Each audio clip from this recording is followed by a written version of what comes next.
नमस्कार दोस्तों, गौतम दास जी की प्रेरणादायक कथा सुनेंगे। राजस्थान में जयपुर के पास के पहाड़ी मार्ग पर गौतम दास नाम के एक व्यक्ति रहते थे। वे कोई सामान्य व्यक्ति नहीं थे, बल्कि उनके वंशानुगत चोर थे। उनके पिता दादा परदादा भी चोरी का काम करते थे। गांव में सब जानते थे कि गौतम दास चोरी को ही अपना धर्म मानते हैं। एक रात हमेशा की तरह वे मार्ग पर बैठे रहे, लोगों को लूटने की प्रतीक्षा कर रहे थे। तभी वहां से एक महात्मा निकल रहे थे। गौतम दास ने उन्हें रोक लिया और बोले, जो भी तुम्हारे पास है सब दे दो। महात्मा मुस्कुराया और बोले, बेटा मेरे पास धन दौलत कुछ नहीं है, केवल आशीर्वाद है, वही दे सकता हूँ। गौतम दास को महात्मा पर दया आ गई। उन्होंने कहा, आप साधु हैं, आपको हम छोड़ देते हैं, जाइए। महात्मा ने कहा, आज हमारा यहाँ से गुजरना और तुम्हारा हमसे मिलना संयोग है। यह भगवान की इच्छा है, इसीलिए मैं तुम्हें कुछ उपदेश देकर जाऊंगा।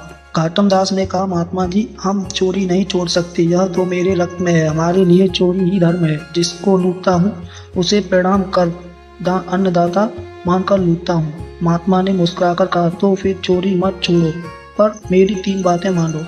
1, कभी झूठ मत बोलना। दूसरी बात, जो भी वस्तु जीवन में आए पहले भगवान को अर्पित करके प्रयोग करना।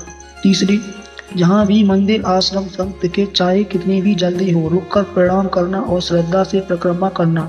गौतम दास ने कहा, इसमें मेरा कोई घाटा नहीं है, मैं यह 3 नियमों। गौतम दास अब चोरी तो करते पर सत्य बोलते, हर वस्तु भगवान को समर्पित करते, हर देव स्थान पर प्रणाम करते। गुरु की आज्ञा को मानने से उनका जीवन बदलने लगा। वे बहुत धनवान हो गए।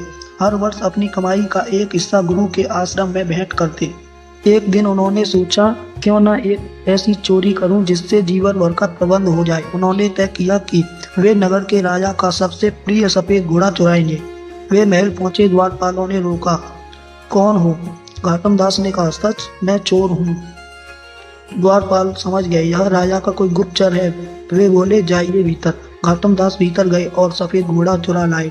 बाहर आकर द्वारपालों ने पूछा, अंदर क्या किया?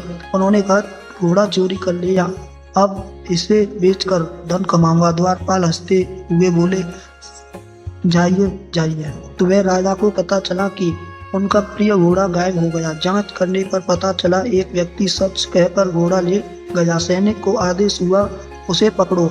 उधर गौतम दास घोड़ा लेकर भाग रहे थे। तभी उन्हें मार्ग में भगवान राम जी का मंदिर दिखा और गुरु जी की आज्ञा याद आई, कभी भी मंदिर दिखे तो रुकना। उन्होंने घोड़ा बांधा और श्रद्धा से राम जी को प्रणाम किया, परिक्रमा की। उन्होंने घोड़े को भी राम जी को अर्पित किया। हे प्रभु, यह आपका है। चमत्कार हुआ। जब सैनिक मंदिर पहुंचे तो सफेद घोड़ा काला हो चुका था। सैनिक ने आश्चर्य से कहा, यह तो राजा का घोड़ा है, पर काला कैसे हो गया? गौतम दास ने कहा, यह सचमुच आपके राजा का घोड़ा था, पर अब यह राम जी का है। मैंने इसे भगवान को समर्पित किया है। प्रभु को जो रंग प्रिय होगा वही हो गया। सैनिक ने उन्हें राजा के सामने पेश किया। राजा ने घोड़ा की पहचान की और चमत्कार देखकर विस्मित हो गया। राजा बोला, तुम सच बोलते हो और भगवान तुम्हारे साथ हैं। मैं तुम्हें राजगुरु का पद देता हूँ। अब से तुम हमारे गुरु हो।